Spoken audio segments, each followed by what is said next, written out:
Bench Opinions. Three idiots with amateur analysis. Hello and welcome to Bench Opinions, the rugby segment. If you're tuning in this week, you will have noticed that we did not record a football episode this week. No, we did not. We're missing, some would say, our best man. Dominic Neal, the resident football expert. Golf expert, pulled out last minute. Due to illness. Some would say pulling out last minute is exactly what you should do. Okay. Right. We've gone down a route I didn't think we were going to go down today. And on that note, welcome to the rugby segment of the week. If you have watched our podcast before and you do enjoy it, please don't forget to subscribe and like. Today we will be talking about some hot news straight off the press.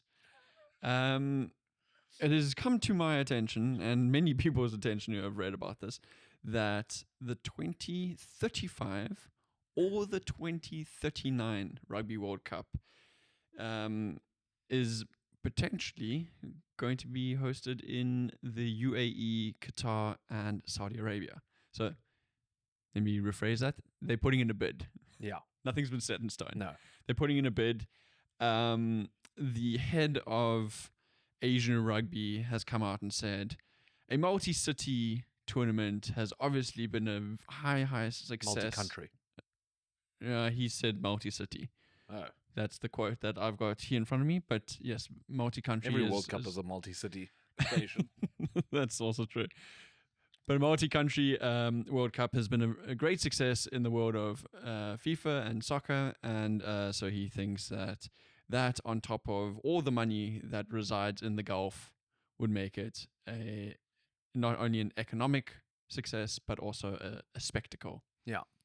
So let's come at this from a multitude of different angles. Hit me. I think, first of all, it's not a success in football, a multi-country World Cup. Which we've actually spoken about. We've actually spoken about it on this podcast. 2 weeks ago, I think, yeah. It's a nightmare for fans. It's difficult for a country to get into the swing of things if you're not the sole host, I think. Like if you're only hosting like 4 group games, then are you really the World Cup host? Yeah. I don't think so. Now,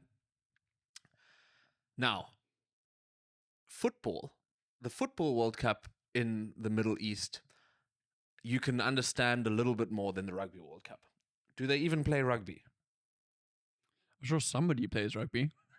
I don't know if it's a team worth mentioning. Yeah, because so obviously the fact that they have the most money and they can put on any tournament they want needs to be set aside, because I don't think a tournament is about the fanciest stadiums or the most luxurious events. The Rugby World Cup or any World Cup or any event is about the fans and how into the game they are. And in Qatar, to be fair, the people who watched those games were super into it. There were actually really good games in Qatar. But you are going to get a much better atmosphere if the whole country is a fan of the sport. Mm-hmm. Like, you know, if there's a buzz in the country, that's when you get sort of great public viewing. The pubs, the restaurants, everything is sort of a buzz with the feeling of the tournament. We noticed it in France. Yes. You obviously went to a few different cities, so you will have definitely experienced it more than I did. I only went to Paris. But I think maybe I'll stop there because I'm going on a tangent. So I'll let you voice your opinions on this. I also don't think it's a good idea. But I want to try and play devil's advocate. Yeah. Because otherwise this is going to be It'll a be very one-sided. very short conversation. Obviously, I agree with everything you say, and especially on your last note, you know, if you have the host nation really vibing for the entire tournament, it brings a certain atmosphere to it that gets lost when that host nation exits the World Cup, which was the case for Japan in the quarterfinals, which was now the case for France in the quarterfinals as well. You realize that everybody that is there day in, day out and has been preparing for this for years, they just immediately lose interest. Yeah. That's the little bit that I'm going to give to your side of the argument. I'm going to try and I'm going to try my best to find some sort of argument on the other side. If your first argument is to grow the game, then No, I think it's dumb because if you wanted to grow the game, then you need to really do it in somewhere like Hong Kong, where they actually play at least sevens, or they played sevens in Dubai. oh, Gotcha. yeah, you did get me there. I'm sort of making. Okay, so here's my devil's advocate. What about all the expats living in Dubai, and also on top of that, well, I can't even speak English properly. The connectivity, it being a relatively central country. But yeah, I mean, listen, I think to also add to your arguments is, when every country that's played rugby has hosted the Rugby World Cup, do we have to look at other options? But not everyone has. You know, I would love to see a Rugby World Cup in Argentina, for example. I don't know if they're interested in doing that, but you could even have a multi-nation one with Uruguay. They also like to play. Yeah. I would love to see that before we go to the Middle East for rugby. But I guess a lot of these countries are also not interested in hosting the tournament just because of the financial implications. And I know Argentina currently isn't a very financially well-off state. So that's probably a big reason why they couldn't do it. And then you sort of fall back into the what do you call it? The pattern of the same countries hosting it every time. You know, you'll have your Englands, your maybe like some other nations in Europe, then your Australias and New Zealands. Even South Africa battles to get a bid through these days. Now America's joining the whole scheme, and then you've only got first world countries and wealthy countries hosting it. And then the question is, do you then move somewhere else? Because I mean, eventually there will have been so many Rugby World Cups played in each country that I guess any sort of change of scenery would be positive. Yeah. And I mean, I don't know if a Rugby World Cup has got the same impact on a country as like a Football World Cup. Definitely not. But in terms of, do you think it's profitable for them at all? Or do you think it's also a financial hit like it is with FIFA? I don't think it's profitable for a country to host any of these events. But I think it's only because the respective organizing body, whether it be FIFA, World Rugby, the IOC for Olympics, they take such a big cut of the pie that's why the country can't really make money off it. You know, the country has to invest so much in infrastructure usually, and we saw that in South Africa firsthand with what had to be done to make a country that already has tourism ready for that level of tourism. You know, the stadiums that were obviously built, which all rotted and have been neglected since then. I don't know if it's a net positive afterwards, because you know, then I guess a lot of the talk is also about what it does for grassroots sports in those countries. I don't know much about what the FIFA footprint was on South African grassroots football, but knowing FIFA and how that organization operates, I trust that there's very little. They may have put one or two fields down. Maybe some kids got a few balls and a few boots out of the deal, but that's not a lasting impact. So the head of FIFA Asia, his name is FIFA Asia. Sorry, World Rugby. Okay. This oak has a lot to say. This guy has got a bit to say. I guess it is about a World Cup in his continent. So this is correct. What's his name? I can't find his name. Why Okay. can I not find his name? This is some thrilling content for you people right now. Oh, I'm going to butcher his name. Okay. Maybe don't say Kais it. Al Dalai. Okay. He says that it would be a massive, as you said, and would have a massive impact in growing the game in Asia. Now, Asia is the biggest continent in the world. I don't know if Japan and Korea really care what happens in the Middle East. I don't think so. Because it's the same as like Africa, you know, when the North Africans and the Sub-Saharan Africans also don't really align on a lot of things. It's just such a vast place that, you know, just because you're on the same continent doesn't make you alike at all. And it's this whole grow the game thing. It's regardless what sport you're in, it's people throw that around so loosely, but in the end, it's all about making money for individuals, because like you said, growing the game is done differently. Growing the game is done at grassroots level. It's promoting countries that are actively interested in the game, like your Portugals, your Georgias, your Uruguays, people that are where the game is showing like little signs of popularity, and investing in those countries to grow the game. To now go to a completely untapped market and just say, because they have the financial means to host it, we should have it there because that will create an interest in rugby there. That's tough. That's a big leap, because I mean, then to be fair, we need to go everywhere. Yeah. But I also understand World Rugby is at a, we're such passionate rugby fans, but World Rugby is seemingly always up against it in a sense that the game of rugby does need to grow more, and there needs to be more fans and more people watching, because otherwise, you'll see it in a lot of club rugby.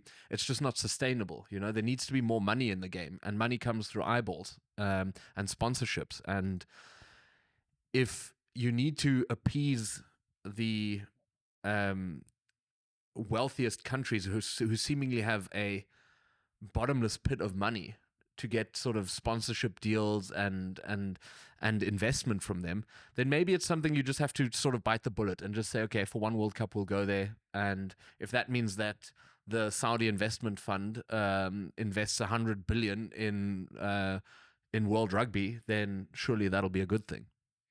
How do you grow the sport at grassroots? Because when I think about South Africa, even, we claim to be for all intents and purposes, we are a rugby mad country.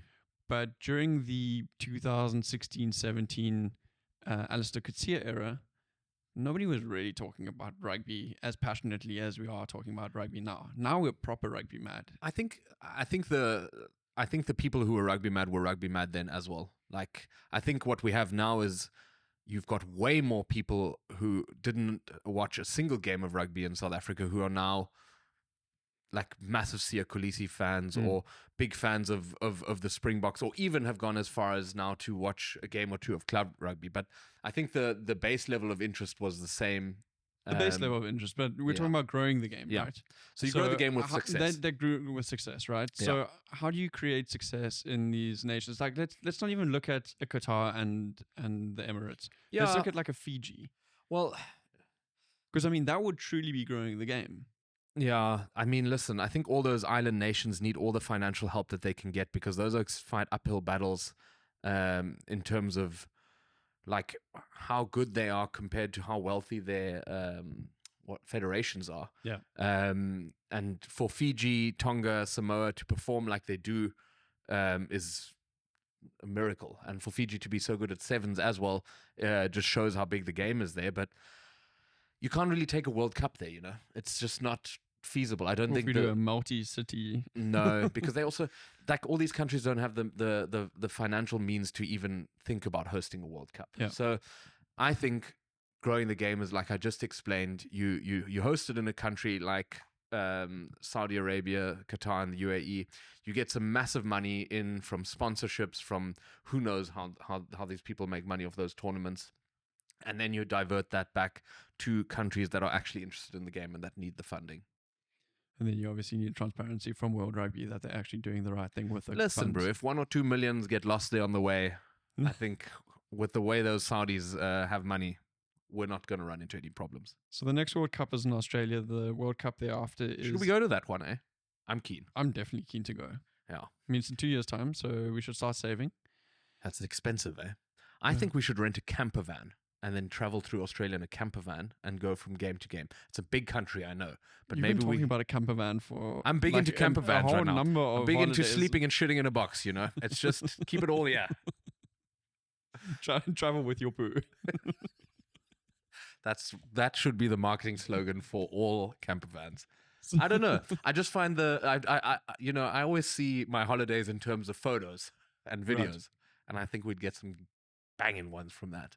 But the Australian World Cup, I think, should be a massive success. That will be a success. You've got a country that But it wasn't, it was there 13 years ago. So it's just, you're repeating. Yeah. You rinse and repeating, For sure.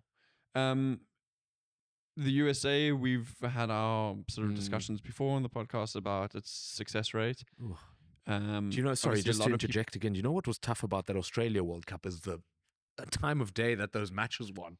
It was Early like in at the morning. 8:30 in the morning. You were watching a quarterfinal, and you had to On a- order beers. on a Tuesday morning. Yeah, and now it's 11, and you've just been knocked out of the World Cup, and you're drunk.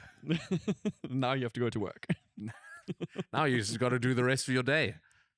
Well, we're gonna have the same problem, or not quite the same problem, but we're gonna have a similar problem when we go over to America and we're watching the game at 1 a.m, Ugh.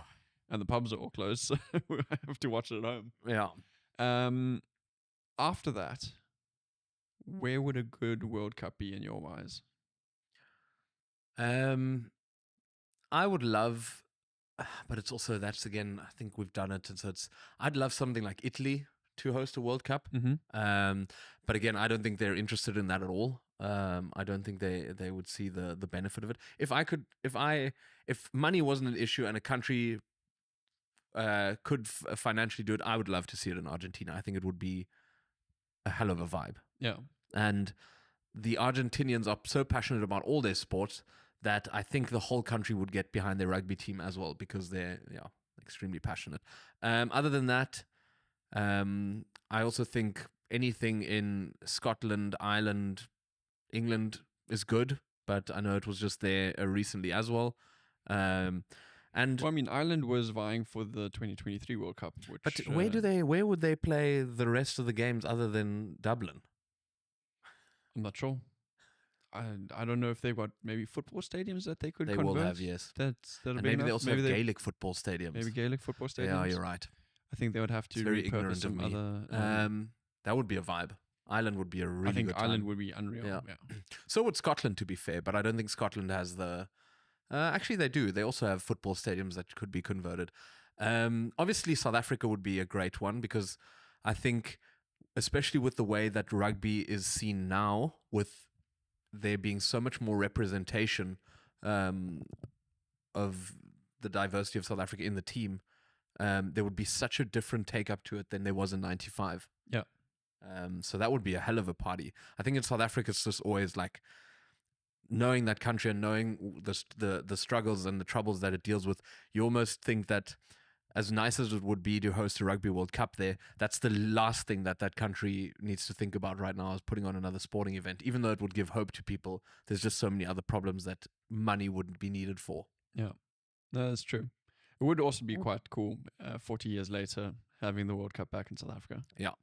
And winning it again. That also just goes to show how old we are. Oi. Should we quickly just touch on some of the URC that was played on the weekend? Should we maybe not talk about my Lions? Yes. Shame. We got Klaus's absolutely- Lions got beaten 42-0 by Glasgow. It's very seldom that you see a top-tier rugby team get completely locked out and lose 2-0. I didn't see the game, but I don't think you need to have seen it to know that that's a real problem. That's a real smashing, yeah. You guys have some really winnable home fixtures now, but now you're back against the wall. We really need to win them. Otherwise, the playoffs, which is the top 8, is going to be a real problem. It would be quite a feat, I think, for the Lions to get into the playoffs. Obviously, financially, the weakest franchise in South Africa. We were just talking about Edwin van der Merwe, now the latest to get picked off by the Sharks. You guys sort of are the buffet for the other South African franchises to just sort of pick talent out of. A bit of a feeder squad. Yeah. So for you to get into that top 8, if it were to happen, would be a massive success. Just because also, like you said, gets you into the European Cup next season. Yeah. Which would be big. Yeah, the thing with the Lions is we really struggle to hold any of our players. So we struggle with continuity. Yeah. So we tend to go through these rebuild phases Constantly. more often than other teams would ever have to do. And ironically, we have, maybe I'm just being very biased, but ironically, we have some of the most, what's the word I'm looking for? Cohesive rugby from the 4 franchises in South Africa, which is a strange thing when you keep on losing your star players. I think that when the Lions are on, and more often than not, it's when they play at home, they are the best team to watch of the South African franchises. A lot of fun. It's so much fun. It's such entertaining rugby, and it's so like I can't remember who it was against, but some team came to them and they like scored like 6 tries in the first 30 minutes, the Lions, and it was just sort of it takes you aback how good they actually are. And now they just need to show it for the last games of the season. I don't know if there's any big injuries that you guys are facing currently, or if it's just troubles on the road for you guys. We really struggle to travel, hey? We also don't tend to send what I think is being our number one squad. Yeah. So there's often a couple of new guys in there. I don't know if they're just trying to give them experience or if that's injury related, but we really do struggle on the road. Let's talk about your team. Very, very close loss to Ulster. Yeah. The strange one because the Stormers dominated the first half. The first half. They dominated the first 20 minutes. Yes. Yeah. They came out like a house on fire. Yeah. Scored 2 tries in quick succession with a drop goal from Sasha in between there. Yeah. And then they kind of took their foot off the pedal. And then things fell apart. We've discussed the red card. I think both of us saw it as harsh just because of how low Fourie got. Was it Fourie? For sure. For sure. How low he got when he made that tackle. With obviously, like you're saying, his one knee was really almost touching the ground, and he seemed like he couldn't go much lower. The Ulster player sort of led with his head, which is always sort of makes it tough on the tackler because yes, there was very little rap, but I would have liked that to go for review, to just let the TMO have a little bit more time to really think of any mitigating factors. This raises an interesting question, and I'm not sure on what the actual laws say, but what is the responsibility that an attacking player needs to take? I think it's something that they probably are talking about more now. With regards to safety, safety, yeah. I mean, I guess, listen, if you can... I'm not saying that any of them want to buy a foul just because it's not the same as in football. There's so much more risk involved in rugby. But yeah, I think there needs to be some responsibility on the attacking player. I will be honest, I don't know if this situation really... I didn't watch it enough to analyze whether he could have come into that any different. On that note, I recently watched some highlights of the 2009 British and Irish Lions series. Oh my word. That second game, that was aggressive. Even seeing like the tackles and the way that people ran into contact in those games, how far we've come already and how different the game is since then is unbelievable. Some of those hits were so high, it was unbelievable.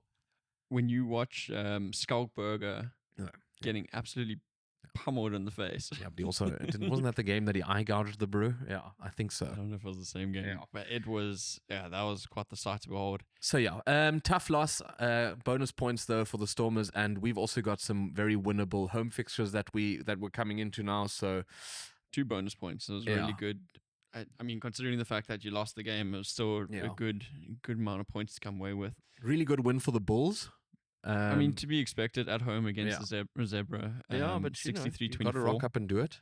Actually, a surprise that Zebra managed to score the amount of points that they did score. 24 points. Tough day out for the Sharks, because it was from what I read and saw, it was a young Leinster team, not necessarily prop full of stars, and still managed to keep the Sharks out 10-7 at the Shark Tank. I said earlier on, the Lions are probably the most cohesive team in the South African Shield, and I think the Sharks are the most uncohesive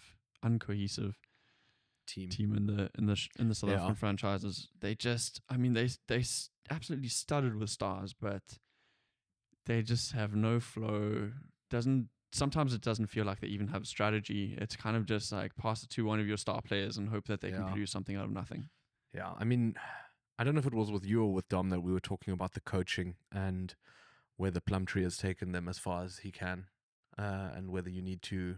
I haven't been a fan of Plumtree in the last... I think he's been there for like 4 years, and since he started there, I thought he was a bit... His second stint there now, because he is on his second stint, isn't he? I think so, yeah. Yeah. hasn't gone as well as his first did, and it's South Africa's premier franchise in terms of wealth.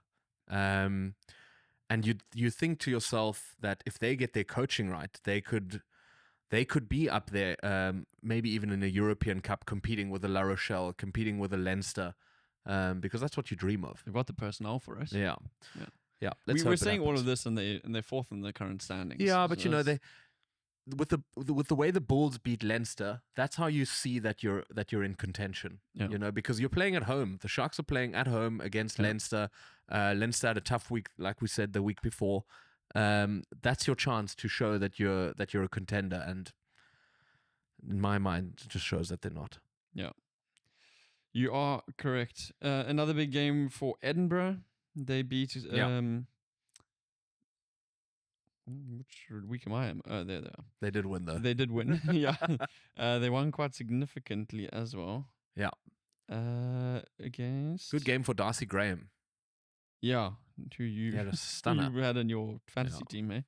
Against Dragons. There we go. 38-5. Also to be expected. To be expected, yeah. Benetton, I think, won. Benetton won by 1 point against Cardiff. That was a bit of a humdinger. That was a tough one to pick because Cardiff are also sneakily good. Yeah. Well, they're the best Welsh team. Yeah. The one that I found very difficult to pick was Scarlet Ospreys. Yeah. To me, that was a toss of a coin. But that just also shows how little I know about those two teams. As I was looking at their form, and I couldn't pick anything out of that because it seemed pretty similar. A lot of losses, few wins sprinkled in between them. Yeah. Then I think I went for the home team and didn't even get that right. Then we all went for the home team. Yeah.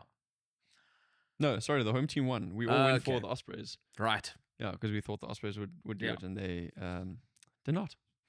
So, the current standings are Leinster, Glasgow, Bulls, Sharks, Munster, Ulster, Benetton, Edinburgh rounding out the top 8. And then we have Stormers are only 1 point off the playoffs. It's tight for the top 8, but you guys have already discussed that. And the Lions have now significantly dropped. We're now 6 points behind. Dude, you've got to win all those home games. Got to win the home games, otherwise it's dead in the water. Are there any big fixtures this weekend? This weekend, we have Edinburgh Sharks. Oh, you would think that that's the Sharks a good one. could finally do it.